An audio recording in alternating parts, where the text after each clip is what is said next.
Okay, hi everyone. I'm Abby Bliss, the Assistant Director of Alumni Relations at Jury. Welcome to our first webinar, Reimagining Your Future, Alumni Job Search Strategies During a Pandemic.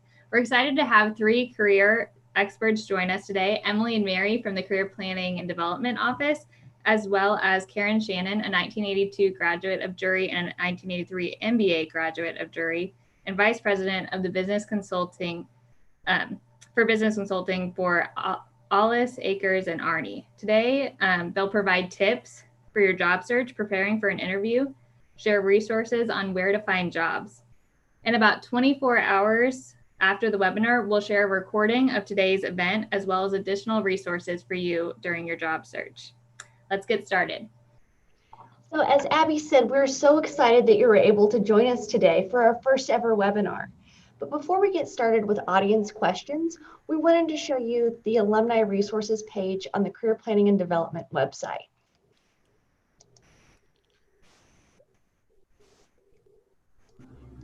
To get there, you'll just go to drury.edu/compass.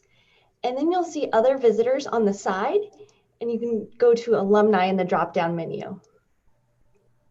From here, you'll see a list of resources directly related to just alumni. First, we have the job search guidance, and that is a link to our job search guidebook. We have Handshake, which is our database for employers to post positions for Drury alumni and students.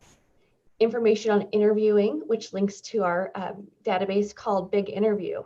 And that's actually a database for practicing your interview skills.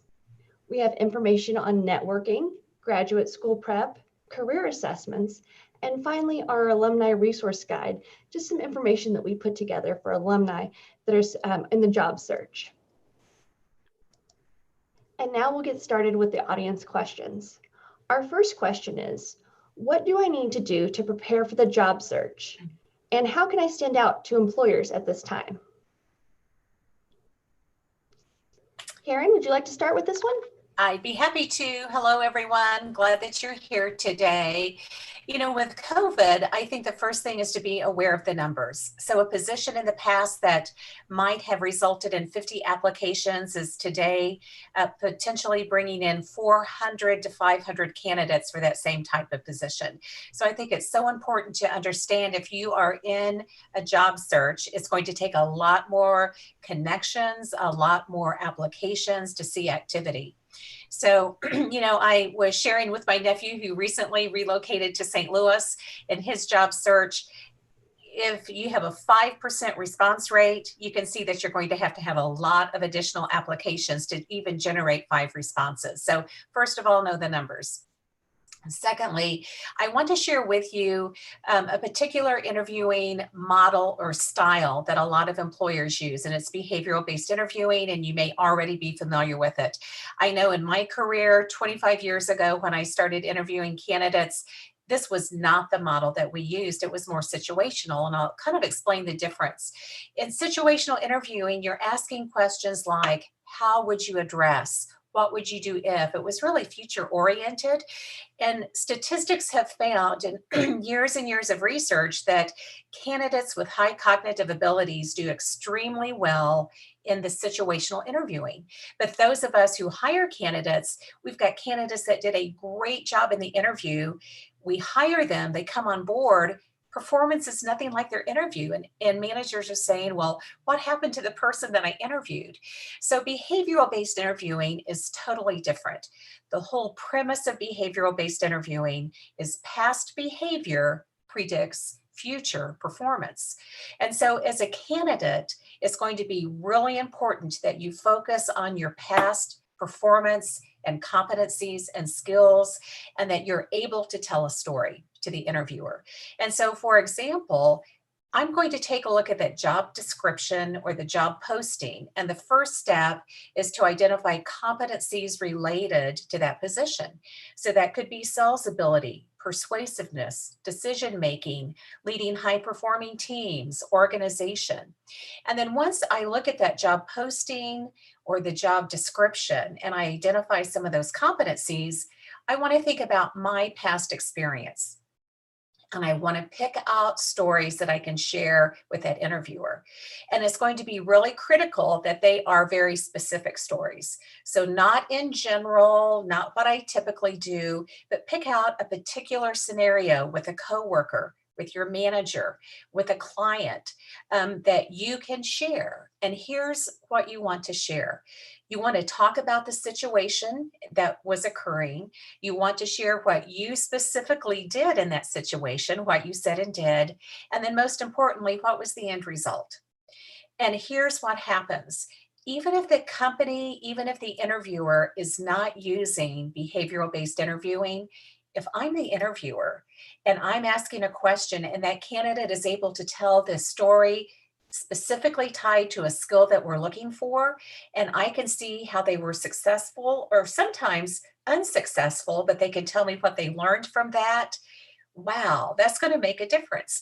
And so as a candidate, as I'm training hiring managers, but also people getting ready to go into their job search, what I am hearing, one, managers and companies say they're hiring better qualified candidates that come into their organizations, but candidates have shared what a difference it makes when they're able to share the specifics with an interviewer, and then that interviewer is just sitting there awed at the stories that you're able to share because you're able to tie together the skills you're bringing to the table and what they're looking for. Yeah, I would follow up with some additional things too. I think that's great. We talk about behavioral-based interviewing here a lot on campus with current students and of course grads too. Besides that, just looking at the basics that you need to have, having your cover letter and resume together. Mary showed some of the resources available, and we've got the guide that can kind of help you through it. Having a master document for both of those is great because the big thing to help make you stand out is to customize that. You don't want to send the same cookie cutter resume out to everybody. You've got to customize it, make it most relevant for that particular employer. Looking at your LinkedIn profile, making sure that's matching up. That's something that can raise a red flag for employers. And just like Karen was saying, you've got to really bring your A game and pull out all the stops. All of these steps are there, and there's probably never been a more important time to be sure that you're covering all your bases with this. Making sure your social media is in order. That's something that a lot of people overlook. We talk a lot about that with current students, also just so they don't get into trouble while they're here with having something questionable in that area. But it's something that employers look at, whether it's right or wrong, it's happening. So we try to educate people about that. And having references in order, it's great to have your references on tap, practicing interviewing like we've talked about, and just start reaching out to your network. I'm sure we're going to talk more about networking because it's such a huge piece, but those are just some of the very basics. And in that job search guide, we cover all of that. And it's a really good starting point if you haven't done that for a while, or if you just need a recheck on those. It's a really good base document to make sure that you're covering all those areas. Absolutely. Now we're going to take it to the second question, which is, how can I improve my chances of moving forward in the hiring process for a very competitive position? Pardon me. So I'll start off the conversation. I think follow-up is really critical. And know that being overly persistent in your follow-up may actually move you to the bottom of the stack. So we have to have this measured approach when it comes to follow-up. And I think the best way to do that at the conclusion of the interview, if the interviewer doesn't say, here's my anticipated timeline, here's our next steps, then you can just simply ask, when should I follow up with you, and how frequently should I follow up? So if it's a professional position that may take 3 months to fill, we certainly don't want to be calling every single week. But if they anticipate to fill the position in the next 3 to 4 weeks, a weekly touch may be just fine. when we follow up, not only do we want to just follow up on where they are, but again, that is another opportunity to re-emphasize and make the connection for the interviewer about your skills related to the qualifications or the essential functions of the position. I think also something that is critical is handwritten follow-up in the form of a thank you note versus just an email.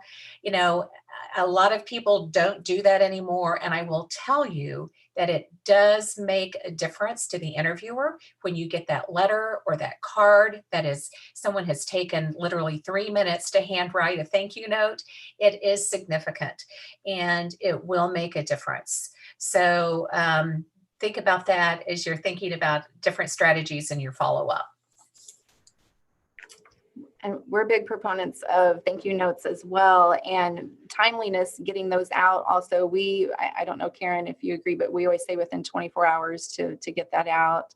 I think that is a great idea. Yes. Yeah, because especially if you're mailing it, it could take a little while to, get to that person, but it's a great reminder, possibly as they're going through their other interviews, they get that note from you again and they're reminded. And again, seeing your follow through and just taking that initiative can be really important.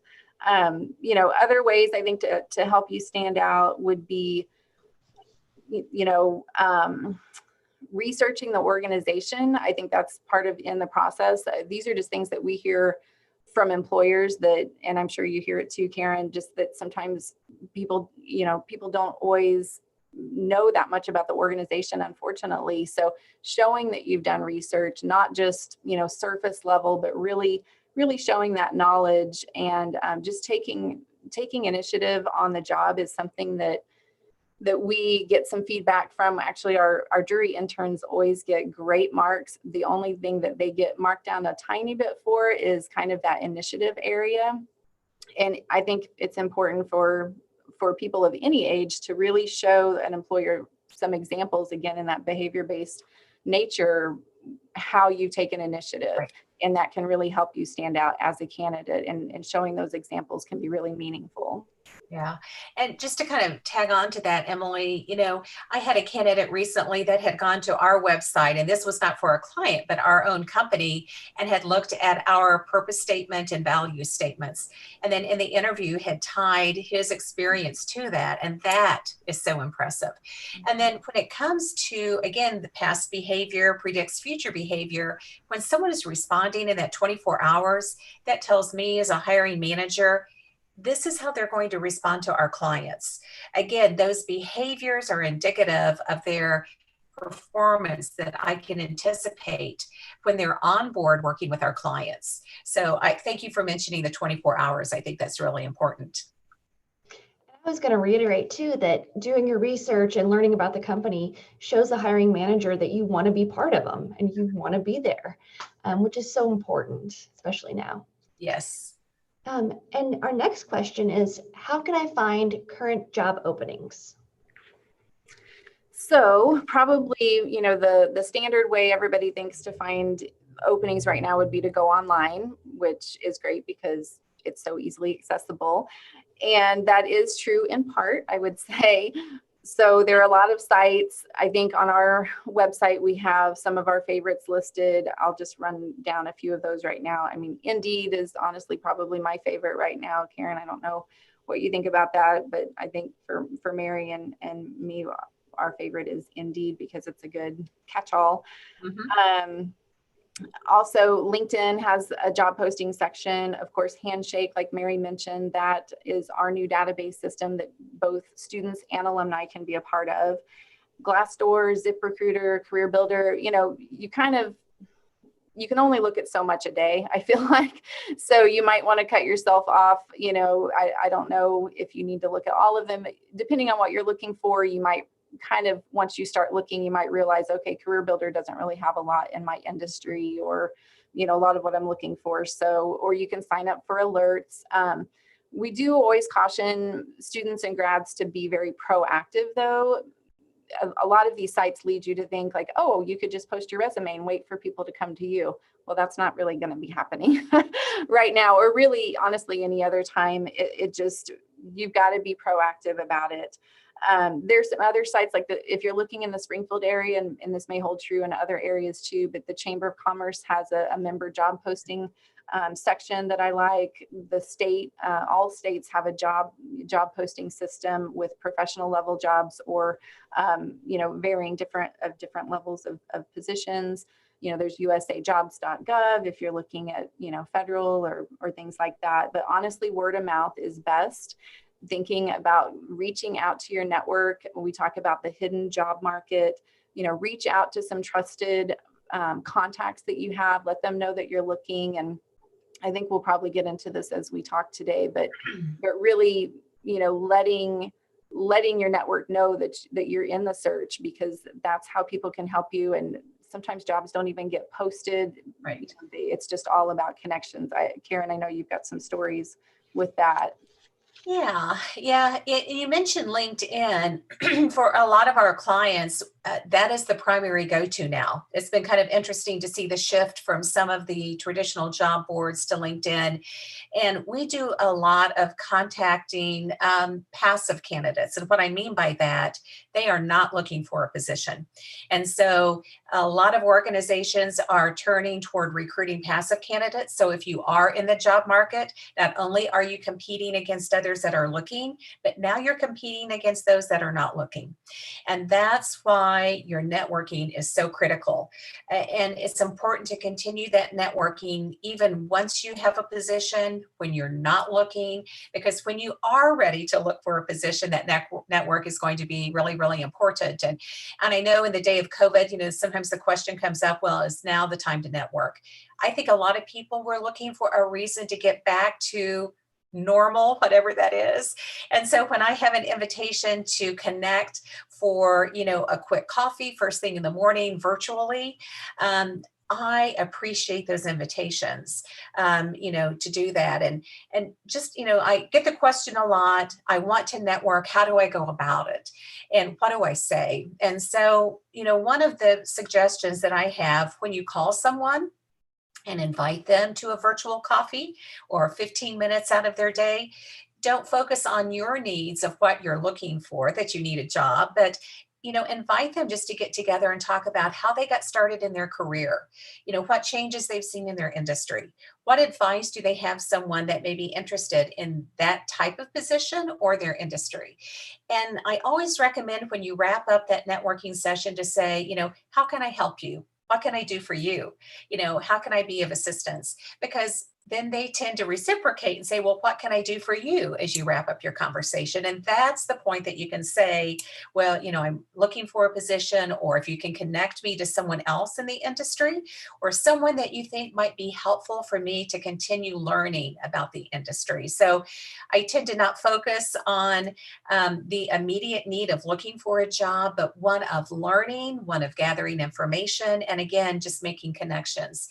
Because most of my job changes in my career did not come from applying for a position. It was just being connected with someone that's reached out and said, hey, your name came up, or we thought about you for this.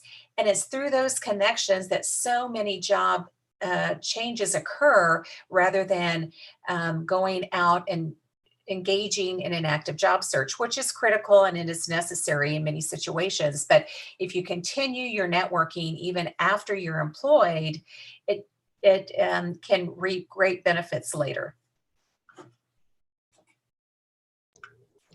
And Emily, I know that you love to talk about using LinkedIn to network. Do you want to discuss that a little bit? Right. So yeah, we're always talking about LinkedIn. Students are probably sick of us talking about LinkedIn, but it's so fun, right? So, and LinkedIn has some new things that I think people want to be aware of. If you haven't already noticed, you can put your profile on where you're open to work. And there are two different kind of ways to do that now. They just came out with what's called an open to work badge. So it's on your profile picture. It's kind of a little green circle that goes around the perimeter of your profile. So that is a very obviously public way to say you're open to work. But if you choose to do that, obviously that's when you're publicly looking for work. But you would also want to go to the to your settings to where it says that you are open to opportunities or open to work where recruiters will see you. And that's where different companies, you know, if they have a recruiter account, again, that might be where they're doing kind of that silent, you know, outreach to people who are already in their job. You know, maybe, you know, if you're still open to opportunities, that kind of thing, but not wanting to put it out there as public, you can list it that way basically. And you have a few different things to go through to answer about kind of what you're looking for, and full-time, part-time, you know, contract work, that kind of thing. So I would utilize those functions. It's a private function on the confidential side of it. The other one with the badge obviously is very public. So think about how you would want to use both of those, or if you would want to use one or the other, depending on your situation. So, but we talk to students and grads all the time about reaching out to the Drury Network. If you go to, I usually use LinkedIn just on my desktop for the most part. So if you just type in Drury University, it's really simple. You can just click alumni, and then it's going to bring up every alumni, every alum that's on LinkedIn. And I try to encourage people, you know, people are on LinkedIn for a reason, to connect with others. And, you know, sometimes people don't use it as often, or maybe they started it a few years ago and let it kind of go dormant. But for the most part, they're there to connect and help. The worst thing that could happen is just somebody doesn't reply, or they reply and say, sorry, I can't help you right now. Well, it's still worth an ask. Or maybe they, like Karen said, they might know somebody to refer you to possibly. But just, you know, searching for people who are interesting. It doesn't necessarily have to be Drury alumni. Thinking about, you know, areas that you want to be in. And again, just doing that outreach. I tell students, blame it on our office that you went to a presentation or you heard us, you know, encourage them to reach out to you and, you know, try to make a connection with them. So again, it's kind of that give and take of networking. And you know, if you're in the side of taking, don't make it obvious, like Karen said, but it's a give and take, and eventually you'll be back on the side of giving again. So it's just kind of a, you know, the circle of life, I guess, right? But a couple other things that you can kind of do is on your status. If you're not employed right now, you can, where it normally pulls up kind of what your status typically is, like your current job, you could list that as, you know, just something very succinct, like seeking a finance position in the Ozarks area or something like that. There are kind of some different schools of thought on that. I feel like right now, anything that you can do to help get yourself in front of people, or anytime somebody connects with you, they're going to see that tagline basically, because it's kind of your job title for the moment. So that's going to be in their brain every time someone connects with you. So somebody may, you know, not be a recruiter, but they may know somebody that knows somebody that knows somebody that could possibly help. And it's not, you know, I think right now it's, obviously we know it's a pretty common thing for people to be looking for work. Something too that I know Abby's trying to revive is the Drury University alumni group on LinkedIn, which is really exciting because it's got a good base. And that's something that you could also kind of throw out, maybe a call for help from the Drury Network. And, you know, this isn't always something that's sometimes easy to do, or, you know, I don't recommend only relying on that, but that I think, Abby, is kind of the direction you're wanting to kind of build that community. I don't know if you want to add a little bit more about how you envision that group to be used. Yeah. I'm making plans right now to share resources on our alumni LinkedIn, and students can join that as well to connect with alumni for internships. And we are working on a system where if you have a job opening or know of a job opening through someone else, that you can post it in there and share with the LinkedIn community in our alumni group, so that we can make sure alumni in the job search can see those. Right. And then we can get it posted on our database too, right, Mary? Make sure that it's posted. Yeah. Yeah. So LinkedIn, love it. There's also a lot of information on the job search guide, about creating your profile and keeping that active and that kind of thing too. All right. Well, our next question actually comes from a new grad. It says, I've accepted a position with my #1 job pick, and then the company revoked the job offer before my start date. Should I wait on them, or should I continue to apply for other jobs that I'm not as interested in? Well, I'll kick off this conversation, I think. With COVID, so many things are changing very, very quickly. And unfortunately, many of the companies that I work with, we've helped them with furloughs and layoffs, reductions in force. And so many employers are trying to reduce salary budgets right now, and many times through attrition. So a position may have been open, but they see the opportunity not to backfill that position and continue to reduce their expenses. So the position may have been approved a month ago when they posted the position. And, now they're recognizing, and things are changing so quickly, even weekly, financially for a lot of businesses. So if you do have that offer rescinded, my recommendation is that you go ahead and move on. There's a pretty good chance that that position may not be filled for budgetary reasons, and it could be a while before they feel comfortable backfilling that positions. So I would not wait for that particular company. And I know that it's heartbreaking when you've had that job offer that is rescinded. But know that when they are ready to fill that position, if you were at the top of the list, chances are that they're going to go back to their top candidate and reach out to you again. And so financially, many of us can't afford to wait until that company is ready to go ahead and fill that position. So I would go ahead and move forward knowing that when they're ready, they're probably more than likely going to go back to their top 3 candidates again and see if you're still in the market for an opportunity. Emily, do you have anything to add? I would just agree to start moving on. During this time for sure. Sure. Now, our next question is, will it affect my career prospects if I take a job outside of my field? We can talk about that. Or start off.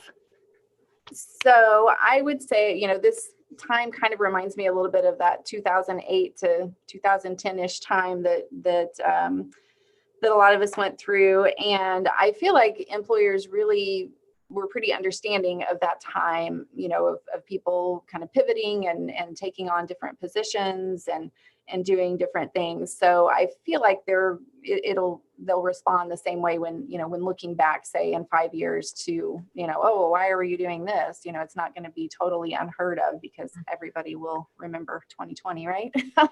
So, I think what is impressive to employers and is kind of the candidate really doing what it takes to, be creative and adapt and be flexible. And again, like I talked about earlier, showing that initiative to really, come up with something else or really apply themselves. And whether that's super related or not quite as much related, I kind of always go by the notion of nothing is unrelated. We do that in one of our, I think our resident assistant presentations. We say, okay, well, tell me about a job you've had in the past and see if you can try to say it wasn't related to something you're going to do as an RA, which we know RAs wear tons of hats, right?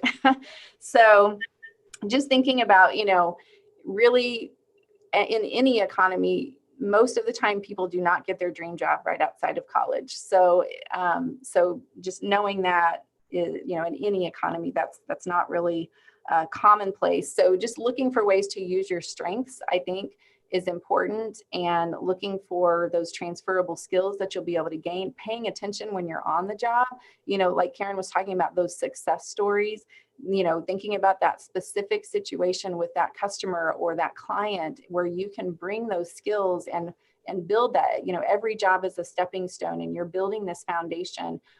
Every piece is valuable on your trek, basically, and being able to articulate that will be really important as you go into the future. Mm-hmm. Yeah, I'll add on, I think continuing to build your bench strength and work on those competencies that you can tie to that existing position when you go back to something that may be more related to your field of study or where you want to be. I'll never forget a young man that I interviewed, and his only job had been hauling hay. And, we were talking about dependability, and he shared a story about hauling hay till 1:30 in the morning. And then they had to be back out there the next morning at 6 a.m.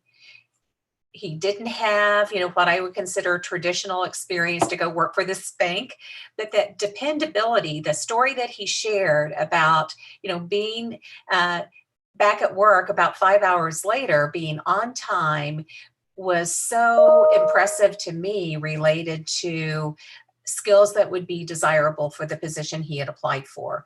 So again, every job builds on every job that builds on every job. I'm going to kind of go back to the networking a little bit as well.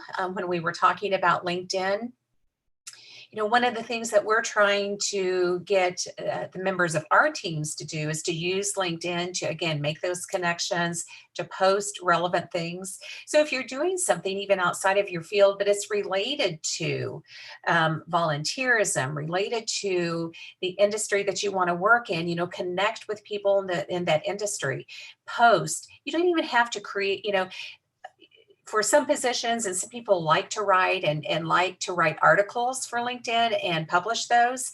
But even just looking at things relevant and timely in the industry that you are interested in, and even sharing those. It is amazing the connections that you make nationwide when you post to LinkedIn, when you write an article, or even when you just share. And again, all of those connections are going to be important as you move back into the field that you want to work in. And, I would throw out the rule of thumb: make 2 connections a week. Whether those are connections locally, whether those are connections in the field you want to work in, whether they're connections in the field you're currently working in that might help you get back to the field that you want to work in, and whether those are virtual connections. Because as you start making those connections and you start communicating with people, and I'm seeing more people that are posting on LinkedIn that they are looking. I think years ago, I didn't really see the trend where people were either looking for a position or out of work. And I see that very regularly. And Emily, just as you said, put in your profile line there that you are looking. People are willing to help. I think all of us have been in that position where we are looking for a new opportunity. And I find that most people are so willing to assist you in either just making a connection to someone that might be able to help. So,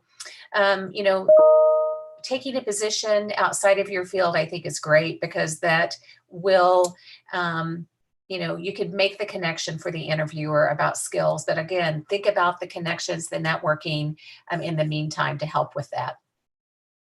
I forgot to add some things too. Yes. Sorry. So this was back when I think when I was singing the praises of LinkedIn, but I might have skipped over because we get so excited, when we talk about it. But basically the strategy of whenever you do find a position online, the first thing I would do would be to go to LinkedIn, go to your network, figure out if you know somebody at that network, or, have a connection. That's kind of how LinkedIn works, to see if you have a close connection that could put a word in for you, could hand a copy of your resume in instead of it going in the applicant tracking system with the 500 other people. Right. So that is a very important strategy to use. And if you pull it up and you don't know anybody there, but just type in jury, see if there's a jury person, reach out to somebody in the jury network and see, just explain who you are. Again, the worst that could happen is they could, and you're not just saying, hi, can you get me a job there? Obviously, you're saying, I'm out of work or whatever, you don't have to go into a lot of detail, but just say, I'm a blah, blah, blah grad. I am really interested in this XYZ position. I wondered if you might have any tips to share with me about working at XYZ, or, some tips on applying, that kind of thing. So that's a type of thing you're asking for.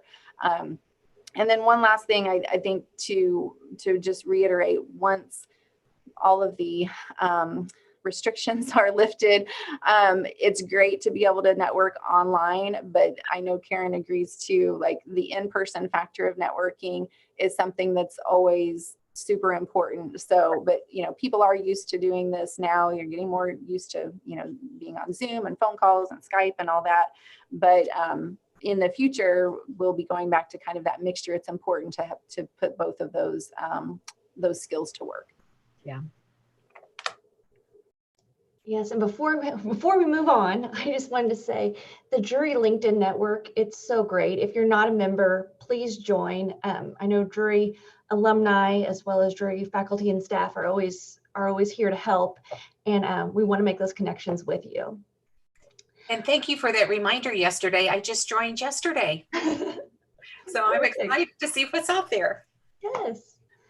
Our next question is about virtual job interviews. So what are the best ways to prepare for a virtual job interview? So, right, a lot of interviews are not in person right now. I mean, it's pretty typical to have a phone screen or something in the beginning anyway, and then of course maybe a Zoom or something. But Mary, would you want to share a little bit about our resources on the virtual help? Yes, absolutely. I first want to talk about Big Interview again. Again, it's this online database. It's found right on our website. It's free for all Jury students and alumni. There's going to be a login code that's also listed on our website for alumni to use. And basically, it sets you up. The system will ask you a series of interview questions, and then it records your answers. So once your session is over, you can hit playback and see how you've answered each question, which is so helpful because sometimes you forget or don't actually know exactly what you look like answering. So it's great to see that firsthand. But some other things I want to talk about is some best practices when it comes to virtual interviewing. If possible, you need to practice and familiarize yourself with the virtual platform that will be used for your interview. It's so important to know kind of the ins and outs of what you're doing and at least become a little familiar with it. You'll want to test your camera angle. You want your camera to be about eye level and about an arm's distance away. Remember to look directly at your camera so it shows that you're engaging with your hiring manager. You'll want to make sure that your sound quality is good and there's minimal background noise. You'll also want to be in a well-lit area so the hiring manager can see you clearly. You can sit in front of a window or even having a lamp in front of you, and that will create optimal lighting for your interview. Your background should be simple and professional. And most importantly, you'll want to dress appropriately, just as you would for an in-person interview. Do either of you have anything to add? Well, I'll jump in. I think you've talked about the technical pieces, which are great because you can always tell when the interviewer or the interviewee aren't comfortable with the platform. And things do happen, cats do walk across the camera and things like that, and that just adds some lightness. I think, we were talking about the in-person, even in networking, the same is true for interviewing. It's so much easier to build rapport when you're in the same room across the table with someone. The body language that we use, the eye contact, smiling, nodding, all of those things that say, I'm connecting with you, say more. Even the nonverbal communication that we use is so critical in an interview for the interviewer as well as the candidate. So that is so much more difficult when you are on a computer screen. So we have to make sure our tone of voice that we utilize, smiling, looking at the camera, nodding, we have to use a lot of that nonverbal communication virtually as well, because we do want to make that warm connection with the interviewer. And many times we're nervous in an interview. So whatever we can do to smile, I think smiling reduces our level of nervousness. So, again, try to use those skills online as you would in person to build rapport. Also, rehearse, practice, prepare. And you might have a friend join you and set up a Zoom meeting or whatever platform you have available and just practice doing the interview together. But prepare and rehearse, because And I think it's so important to say out loud what you want to communicate to that interviewer. When we rehearse verbally, it helps us gain confidence. And whether that's in person or virtually, that preparation can help us get across the important points that you want to make. I find this shocking, but a lot of companies, they hire candidates spending less than 30 minutes with a candidate. And to think that we're making that important decision that's going to impact our team, our clients, our organization, spending less than 30 minutes with someone is shocking. So depending on the company and depending on the interviewer that may or may not have had any training in how to interview people and how to select talent, you've got a short time frame to really get across those important messages that you want to impress upon that interviewer. So use that time to prepare and to rehearse, and actually rehearse out loud. I think that's one of the best ways that will help you be prepared for your interview.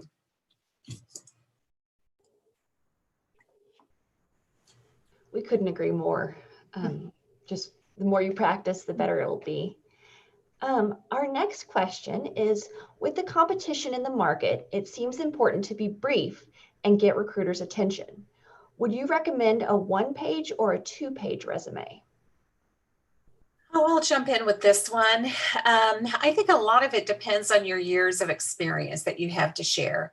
If you've got a 30 or 40-year career, 2 pages is going to be perfectly fine. And I recommend, even if you have a 2-page resume, that it's duplexed, 1 sheet of paper. Managers, recruiters do not want to mess with more than 1 page. So try and get that condensed down. Know that throughout your career, there's going to be things that seemed really important 10 years ago that just aren't as relevant compared to accomplishments that you have in your career today. If you have less experience, I absolutely recommend the 1 page. Things that may seem really important to us may not be as critical to that recruiter or hiring manager. Again, you really want to focus on competencies. And one thing that I've seen different in the preparation and structure of resumes is a section dedicated just to competencies. And then under the successes or experience related to each job or position on your resume, focus again on those competencies. Help that manager out in seeing the skills that you're going to bring to the table on that resume. Again, after this webinar is finished, and I believe tomorrow we'll be sending out an email to all participants with different links and resources. But one of the resources, again, is our job search guide. And on there, it's on page 19 and page 20, we actually have a resume format, and it goes through and it dissects each of the sections of the resume and kind of tells why they're important and what goes in there. And it's such a valuable tool that, if you're stumped or if you need just a second opinion or just to reiterate, you can definitely go take a look. Our next question is, while the pandemic has made job searching more complicated, the current political environment and societal pressures to reform systematic racism has also made behavioral interview questions difficult to navigate. Do you have any advice on how to approach diversity-related questions in an interview? This is interesting. I would love to know the interview questions that were asked in an interview, because here's the thing to keep in mind. And as I'm training organizations and hiring managers on selecting talent, keep in mind that managers should only be asking interview questions that are related to performing the essential functions of the position. So many organizations use interview questions that we go through a process of identifying those questions that are unlawful to ask in an interview. And I've had bank presidents just sit there and their faces are like, oh my gosh, we're using 30 of those 40 questions. So it's really critical how you structure the questions. And we should always avoid questions that are related to any protected class, whether that's race, whether that's gender, whether that's sexual orientation, whether that's religion. And so I would love to know what the questions were asked in an interview that kind of prompted this question. So again, thinking about competencies related to performing the essential functions of the position. If a competency is related to working with a diverse work group or work team, or let's say that you work in a bank and they're trying to increase the connections with the Hispanic community in that community, and they're looking for a candidate to lead their Hispanic banking program, then the ability to work with diverse work groups would be a relevant BFOQ, bona fide occupational qualification, because it's directly related to the essential functions of the position. And so when we're asked questions, again, we have to think about, and sometimes there seems to be a question that is asked that a candidate may think, well, this is unlawful or this is inappropriate, but they don't understand how the question is tied to the functions of the position. And I'll just give you an example. You know, a director is making a movie and he's only asking for male candidates.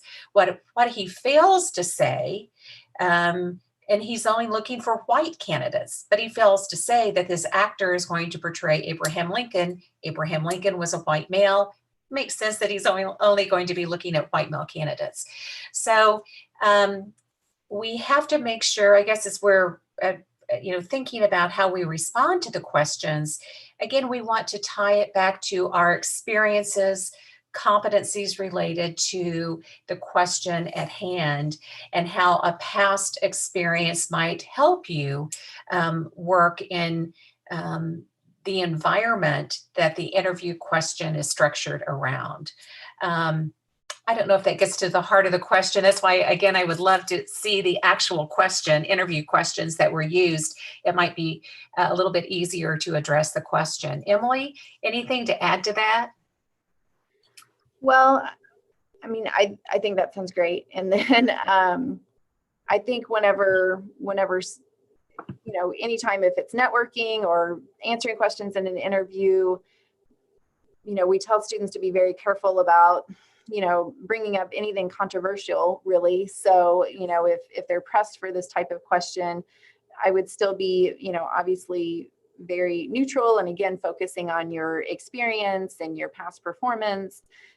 And again, trying to relate it to the position as much as possible. So, if it does start steering towards something that's, uncomfortable or pressing you for, for a stance, then to the candidate, I feel like that should be kind of a red flag that this employer is, it's a red flag, we'll just say. Yeah, I mean, I'll give you an example. I was asked once who I voted for in the last presidential election. And I wanted to say, gosh, is this a trick question? We shouldn't be asking this question. But, I tried to come up with kind of that middle of the road. I don't vote for a party. I vote for the best candidate. I tried to research the candidate and make my decision based on what I think is, best. So it may not have been what they were looking for, but that was the way that I chose to address my response to that particular question, because I agree with you. I think as a candidate, you want to avoid the controversial issues. Again, I would even ask the question, okay, I'm thinking through, how to respond. Help me understand how this is tied to the functions of the position. How is this part of the job duties I'll be responsible for, or the culture of the organization that I would be responsible for contributing to, in a non-threatening way. Just, as I'm thinking through my response, help me understand how this is tied to the essential functions of the position. Might be a way, again, you've got to think a lot of interviewers have never been trained on how to interview. And so sometimes they're struggling as much as the candidate. So it might help them share with you how this is tied to the either organizational culture or to the job itself. Well, that was great. Those are all the questions that were submitted before the webinar. Abby, were there any questions submitted during the webinar? Yes, we have two. I will read those off now. The first one is, I've met with someone who I connected with on LinkedIn and asked them a few questions. Now, what do? I don't have any other questions for them due to my lack of experience in the field and the fact that I'm a recent graduate. You want to jump in, Emily, or you want me to go first, or what? I'll just jump in, and then you can add on if you. So, I think at that point, if you are in the job search, I would just say, hey, I've really enjoyed connecting with you. I'd like to stay connected and maybe ask you questions from time to time. And just so you'll know, I am searching for a position. So if there's someone you think might be important for me to meet that you could connect me to, I would really appreciate that. Or if there's opportunities that you become aware of, I would appreciate you passing those along, and I hope we stay connected. Yeah, I think that's perfect. And then in a, outside of this time period too, maybe asking if there are any networking functions, in person that they might recommend, or you could also ask any groups. There are a lot of groups on LinkedIn that you can join. That's another tactic to follow companies. You might get job postings from them that way also. But, just again, or any publications they might recommend reading, or, just something relevant for that field. So, yeah. And when we were talking about networking, we haven't really talked about networking and from the perspective of networking groups that to join or become members of. There's lots of opportunities there, whether it's through volunteerism, whether it's through Rotary, whether it's through industry specific associations, lots of associations to join. And even in the time of COVID, a lot of those are meeting virtually. The next question, how many years worth of employment would you suggest on the resume? I'm just entering my career. I'm not sure if I need to add information from 15 or 20 years ago. So I think this might be maybe entering a new career field. Oh, okay. Yeah. So could you repeat that one more time? I want to make sure I've got that right.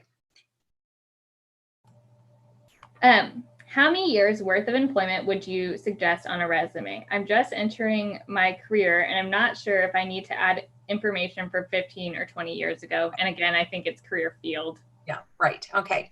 So sometimes, I'll just give you an example. I worked in banking for almost 25 years and, I may list, I don't know what's on my resume. I've got to go back and look, but, at the bottom, I'll say an additional 10 years in the banking and financial services industry. So you don't necessarily have to list every single employer, but you can reference the additional years of experience.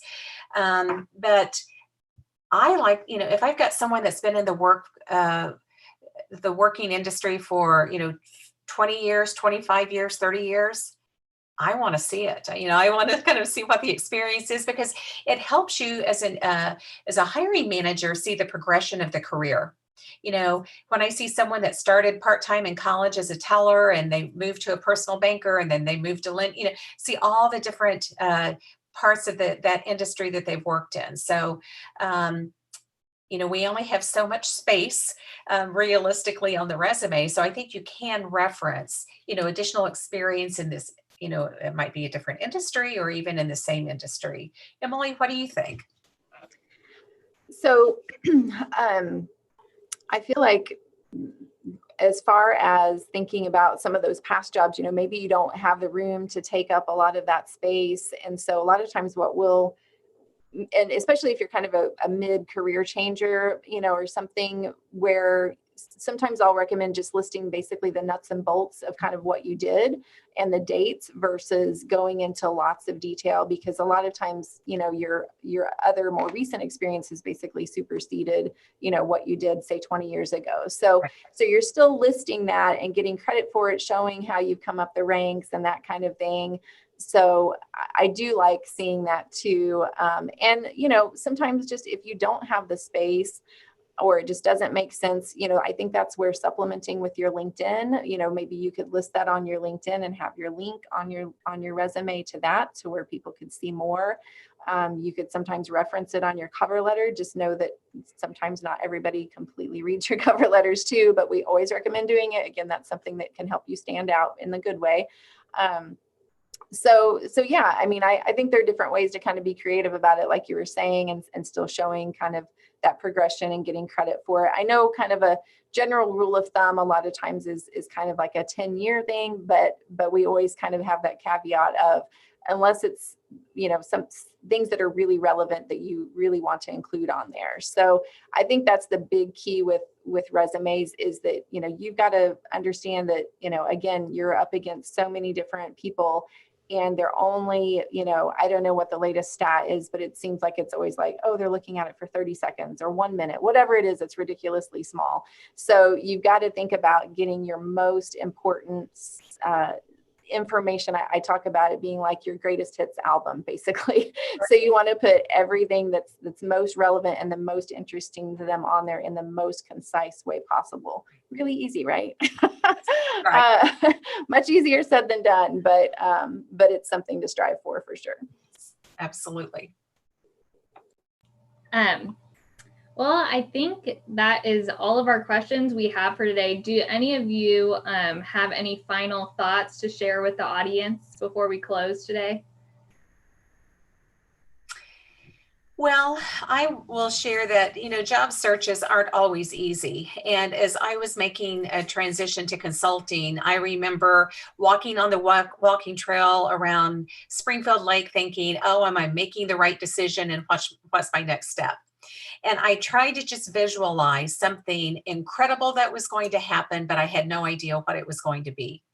And it just really changed my whole mindset as I was making a pretty significant change in my career, having no idea if this was going to work. And I remember thinking, well, if this doesn't work, I'll go sell lipstick at Dillard's or something. I don't know. But I think that positivity and that visualization that you bring into your job search, and it's hard. It is hard when you've lost a position. And right now we have so many qualified, wonderful people out in the job market that have lost jobs due to nothing that they have done or due to their performance. So just know that with, you know, most employers understand that. There's nothing to be embarrassed about. It can be really challenging mentally and emotionally, but try to envision that wonderful thing that's coming down the road that you have absolutely no clue what it's going to be, but it's going to be awesome. So, you know, I would, rather than the technical things, I'll focus kind of on the emotional things of how you keep yourself positive, and just know that most people truly want to help. I mean, they really do, because I think every single one of us have been in that position at some time in our career, and we can appreciate when someone comes to us for advice or wants to connect or wants to network, who's in that position right now. And I'll add that one of the resources that we will reference in the follow-up is also a brand new resource from Vanderbilt Career Center. It's a great speaker an author, Catherine Brooks, and she has just come out with this new kind of, I guess, ebook or resource that is shareable to people in our association networks, and it's great. It's called Picture Your Career. And it kind of helps with some of those transitions. And if you're, you know, thinking of maybe switching gears or just kind of wanting that refresh or positive attitude, just kind of that kind of, you know, self-reflection. It has a ton of different exercises in it. So it can kind of help keep you, I think, a little bit motivated and on target, like Karen was saying too, because it can be a pretty draining process. So, you know, any positivity in there can certainly be helpful. Our office also has a social media presence, so you can follow us on Facebook or on Instagram at Drury Career. We post daily, whether they're funny career memes or just tips and tricks about your career search. We're here for you. So again, please reach out and follow us on social media. Well, I want to first say thank you to Karen, Emily, and Mary for joining us today. We know that a lot of our alumni, recent grads, and friends are in the job search right now, and we're so glad that we were able to provide this today for you. If you did not register before the event and you want some of those resources after, feel free to email alumni@drury.edu, and I'll make sure you're on our email list to receive those. And we'll have those out in about 24 hours within that time frame. Again, we hope you enjoyed today's live webinar with the Career Planning and Development Office team with Mary and Emily, as well as Karen Shannon. Thank you, and we wish you good luck on your job search. Good luck. Bye.